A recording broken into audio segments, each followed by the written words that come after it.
दे धडक बेधडक आपल्या परिसरातील ताज्या घडामोडी, घटना, समस्या, विविध क्षेत्रातील सर्वदूर बातम्या पाहण्यासाठी लोकशक्ती लाईव्ह न्यूज चॅनलला सबस्क्राईब करा आणि नोटिफिकेशन मिळवण्यासाठी बेल आयकॉनला प्रेस करा।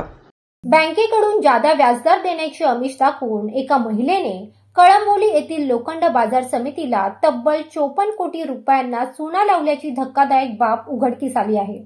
सुमन शर्मा असे या महिलेने तिचे नाव सांगितले होते, तर आपण एका खासगी बँकेत प्रशासकीय अधिकारी असल्याचे सांगून तिने हे पैसे लंपास केले। कळंबोलीमधील लोखंड बाजारात असलेल्या गाळेधारकांकडून लाखो रुपयांचे विकास शुल्क, बाजार शुल्क, प्रवेश शुल्क या माध्यमातून समितीकडे कोट्यवधीचा निधी गोळा होत असतो। 2 वर्षांपूर्वी संगीता डोंगरे या बाजार समितीच्या मुख्य कार्यकारी अधिकारी असताना सुमन शर्मा नावाच्या भामट्या महिलेने गंडा घातला।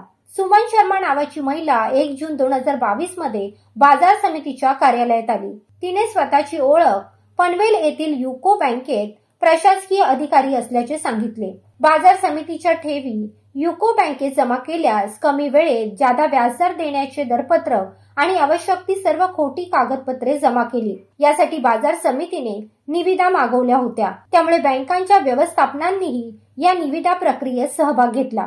मात्र सुमन शर्माने अन्य बँकांच्या तुलनेने दिलेले व्याज दरपत्रक हे जादा असल्याने बाजार समितीने 54,28,37,400 रुपयांचा युको बँकच्या नावे धनादेश दिला। सुमन हिने बाजार समितीला बनावट मुदत ठेवींच्या पावत्या सुद्धा दिल्या। मुदत ठेवींची मुदत पूर्ण झाल्यावर बाजार समितीच्या अधिकाऱ्यांनी तिला संपर्क साधल्यावर सुमन या अधिकाऱ्यांना ती टाळू लागली।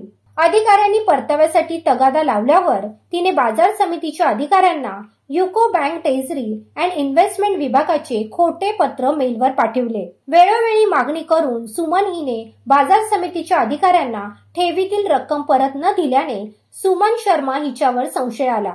त्यानंतर बाजार समितीच्या अधिकाऱ्यांनी पनवेल येथील युको बँकेत जाऊन खात्री केल्यावर त्यांना तेथे दुसऱ्याच महिला अधिकारी, शाखा अधिकारी असल्याचे समजले। सुमन नावाची कोणतीही अधिकारी येथे पूर्वी आणि सध्या सुद्धा काम करत नसल्याचे उघड झाले।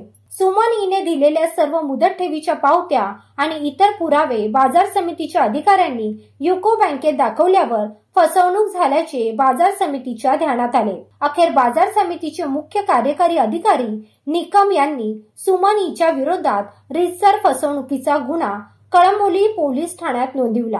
दरम्यान बाजार समितीच्या कोट्यवधी रुपयांच्या मुदत ठेवी सुमनलाच मिळाव्यात यासाठी मागील 2 वर्षात व त्यापूर्वी सुमन बाजार समितीच्या कोणकोणत्या अधिकाऱ्यांच्या संपर्कात होती याची चौकशी पोलीस करीत आहेत।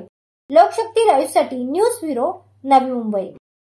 अशाच सच्चाई दर्शवणाऱ्या बातम्या पाहण्यासाठी लोकशक्ती लाईव्ह न्यूज चॅनलला लाईक करा, शेअर करा आणि सबस्क्राईब करा।